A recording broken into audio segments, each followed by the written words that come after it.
इसी हवाले से हम बात करेंगे। हमारे साथ मौजूद है सीनियर तज्जियाकार आमिर ज़िया साहब। आमिर ज़िया साहब, बहुत शुक्रिया आपके वक्त का।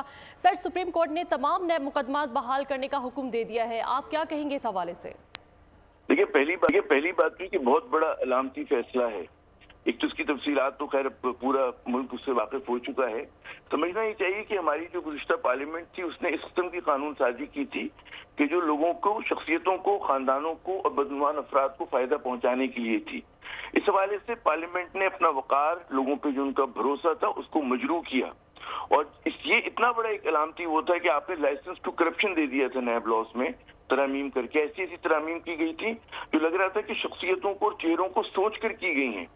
कि मतलब अगर किसी के ऊपर जो है ये था कि जिसने 75 अफराद को उसने अगर चीट किया है तो आपने कह दिया कि जी जब तक 100 अफराद नहीं होंगे तो नैब जो है उस तरह का मुकदमा नहीं कायम करेगी। उसी तरह ये तरामीम थी उसके अंदर कि बाहर से जो गवाहियां आ रही होंगी, जैसे कैलवरी फंड की जो है बाहर से वो एविडेंस आया था, उसके बारे में आपने उसको तब्दील कर दिया था।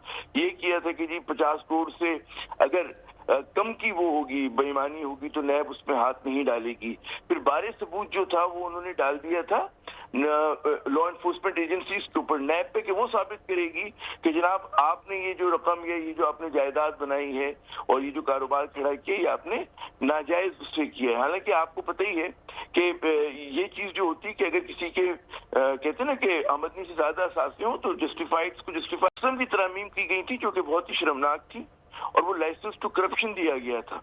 और मैं समझता हूँ कि अभी खैर तफसीलात मजीद आएंगी कि किस मुकदमे पे क्या असर पड़ेगा, लेकिन जो बज़ाहिर चीजें नजर आती हैं कि जो पार्लियामेंट ने एक ऐसा काम किया था कि जो उसे नहीं करना चाहिए था, अवाम के इत्तेमाद को जो उन्होंने ठेस पहुंचाई थी उसको करेक्ट किया है सुप्रीम कोर्ट ने।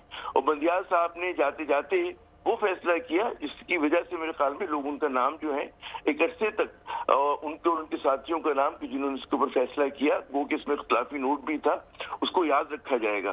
तो मैं समझता हूँ कि मुस्बत फैसला है। और यहाँ पे जो लोगों ने समझा था कि पाकिस्तान में अगर आप जो है बदनवान हैं लेकिन आपके बहुत ही ज्यादा मतलब है ताल्लुकात हैं और आप सियासी शख्सियत हैं तो कोई आपसे पूछगछ नहीं होगी। अच्छा, इसमें आप तसव्वुर करें, अरे पहले तो मैं भी औसाफ साहब की गुफ्तगू सुन रहा था जी। और मुझे अगर आप कहने की इजाजत दीजिए, उन्होंने कहा कि कोई ऐसा माहौल बने कि कोई करप्शन का नाम ना ले, लेकिन करप्शन जरूर हो रही हो। मतलब है आप सोचें कि जिस मुल्क में बड़े पैमाने पे ऊपरी सतह के ऊपर बदनवानी की, मतलब है कि लोग कहते हैं कि one of the most corrupt जो है यहाँ का पॉलिटिकल एलीट है, वहां पर आप कहते हैं जी मतलब करप्शन तो हो रही हो, मतलब उनकी बात का मैं यही मफहूम लूंगा। और लेकिन कोई करप्शन के ऊपर बात, कोई इस इशू को ना उठा रहा हो, अजीब व गरीब ख्वाहिश है ये। अच्छा, उसी तरह जिसको इन्होंने मुशर्रफ साहब की लेगेसी कहा, बात की है कि अकाउंटेबिलिटी करना, क्योंकि नैब की जरूरत क्यों पड़ी, नैब जैसे इदारे की उसकी जरूरत इसलिए पड़ी थी कि जो FIA है या प्रोविंशियल एंटी करप्शन की बॉडीज हैं, ये उन्हीं लोगों के मातहत हैं जिनके खिलाफ उन्होंने तहकीकात करनी होती हैं। तो आपको एक ऐसे इदारे की जरूरत पड़ी थी और है आज भी कि जो इन लोगों से बाला हो और इन लोगों को जवाबदेही ना कर रहा हो।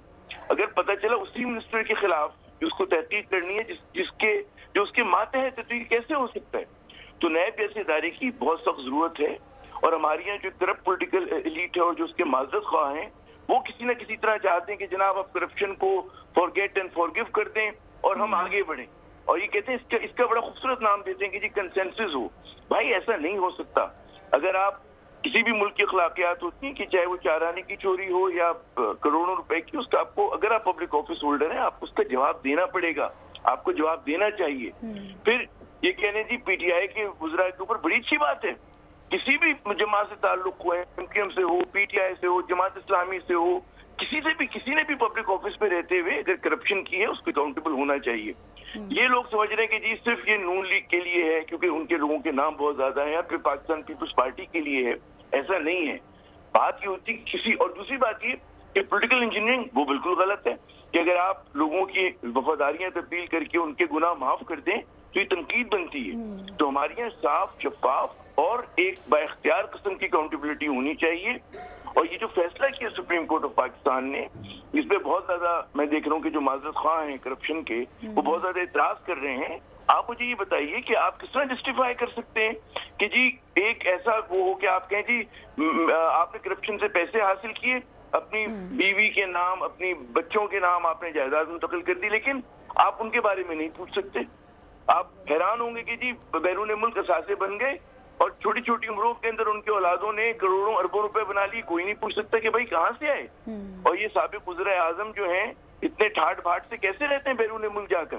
ان کے پاس کہاں سے لے آ رہے ہیں؟ اچھا عامر صاحب، میں آپ سے ایک سوال کرنا چاہوں گی. جی جیسے کہ میاں صاحب اس وقت واپس آنے کی اناؤنسمنٹ بھی کر چکے ہیں، تو آپ کیا سمجھتے ہیں تمام تحقیقات اور انکوائریز بھی بحال کرنے کی اب ہدایت جاری کر دی گئی ہے، کیا ان کے اس فیصلے پر کوئی اثر ہو سکتا ہے یا ان کی جانب سے کوئی لائحہ عمل اختیار کیا جا سکتا ہے؟ کیا حکمت عملی ہوگی ان کی اب؟ دیکھیں بڑے دکھ سے کہنے کی بات یہ ہوتی ہے کہ ہمارے یہاں جب کہتے ہیں نا کہ اگر لوگ با اختیار ہوتے تو ان کی کرپشن دھل جاتی ہے، ان کے خلاف تحقیقات نہیں ہوتی ہیں، اوپن اینڈ شٹ کیسز جو ہوتے ہیں بوریوں میں بھر کے شواہد ہوتے ہیں، وہ کسی کام کی نہیں رہتے.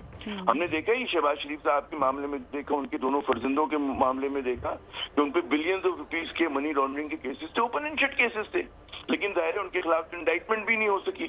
اور پتہ چلا کہ حساب دار جہاز سے اترتے ہیں، انہوں نے تو مطلب ہے کہ ایک بہت بڑی موٹی تازی وہ بھی دی ہوئی تھی، انہوں نے کنفیشنل اسٹیٹمنٹ بھی دی تھی کرپشن کا، ٹھیک ہے نا، مشرف صاحب کے زمانے میں. تو پتہ چلا ساری چیزیں ختم ہو جاتی ہیں. تو یہاں پر عجیب و غریب معیار ہے کہ اگر آپ ہواؤں کی سمت پہ چل رہے ہو تو آپ کی کرپشن ختم ہو جاتی ہے، دھل جاتی ہے، ورنہ اور آپ ورنہ کہتے ہیں نا کہ چھوٹی سی چوری کے اوپر پکڑے جاتے ہیں، جیل میں ہوتے ہیں مبینہ طور کے اوپر. تو بات یہ ہوتی ہے کہ اگر ہمارے اداروں کو، پارلیمنٹ کو، ہماری جوڈیشری کو اپنا عوام کے اعتماد بحال کرانا ہے اپنے اوپر، تو انہیں کرپشن کے خلاف سٹینڈ لینا ہوگا. انہیں یہ نہیں کرنا ہوگا کہ جی کیونکہ بڑے لوگوں نے کرپشن کی ہے تو ہم ان کو معاف کر دیں گے، اور جو بیچارہ چھوٹا سائیکل چور ہو، بکری چور ہو، بھینس چور ہو، اس کو آپ زندگی بھر جیل میں سڑاتے رہیں گے. آپ مجھے بتائیے کہ اس ملک میں اتنی اینٹی کرپشن بات ہوتی ہے، کبھی کوئی کیس کا کلوجر آپ نے دیکھا؟ نواز شریف صاحب پہ ہوا تھا تو وہ بھی ان کو بھی لوگوں نے راستہ دے دیا بیرون ملک جانے کو، اور 4 سال وہ جو ہیں بجائے جیل کے اپنے ان فلیٹس میں، ان اپارٹمنٹس میں رہ رہے تھے کہ جو ڈسپیوٹیڈ ہیں، جن پہ لوگ سوالیہ نشان اٹھا رہے تھے. تو یہ چیزیں ختم ہونی چاہیے. پاکستان کو اگر مضبوط ملک بنانا ہے، عظیم ملک بنانا ہے، تو آپ کو اکاؤنٹیبلٹی کی ضرورت ہوگی، اور جتنے بھی گندے لوگ ہیں جنہوں نے بدعنوانی کی انہیں سسٹم سے باہر کرنا ہوگا. آپ مجھے یہ بتائیے، ہم بھارت سے مقابلے کی اس میں بات کرتے ہیں، مودی کی کتنی جائیدادیں باہر ہیں، بہت ہی ہم اس پہ تنقید کرتے ہیں مطلب، لیکن کہاں جائیدادیں؟ منموہن سنگھ کی کتنی جائیدادیں تھیں، اٹل بہاری واجپئی نے کتنی دولت باہر جو تھی جمع کی تھی لندن میں اور امریکہ میں. آپ ان کے وزیر اعظم کی کوئی چھوٹا سا وزیر کوئی کہتے ہیں نا کوئی غیر اخلاقی حرکت کر دے، اس پہ تاحیات بند ہو جاتے ہیں سیاست کے دروازے. وہ تاحیات پبلک آفس ہولڈ نہیں کر سکتا. ہمارا بدقسمت ملک ہے کہ کرپشن کریں اور اس کے بعد آپ کہیں کہ جی 5 سال بعد آپ دوبارہ لڑ سکتے ہیں. یہ بھی اس پارلیمنٹ نے قانون سازی کی. آپ سوچیں کہ کس قسم کی پارلیمنٹ نے قانون سازی کی ہے. لگتا ہے کہ یہ کرپشن کے اور کرپٹ لوگوں کی، بدعنوان لوگوں کی وہ کرنے کے لیے آئے ہیں. یہ عوام کے لیے نہیں بیٹھے ہوئے وہاں پر، یہ بدعنوان لوگوں کے حق میں جو ہے قانون سازی کرنے کے لیے آئے. تو بڑی شرمناک بات تھی جو کچھ پارلیمنٹ نے کیا تھا. اور یہ عامر صاحب آپ ہمارے ساتھ ہی رہے، ہمیں سبسکرائب کریں اور بیل دبائیں تاکہ کوئی خبر رہ نہ جائے.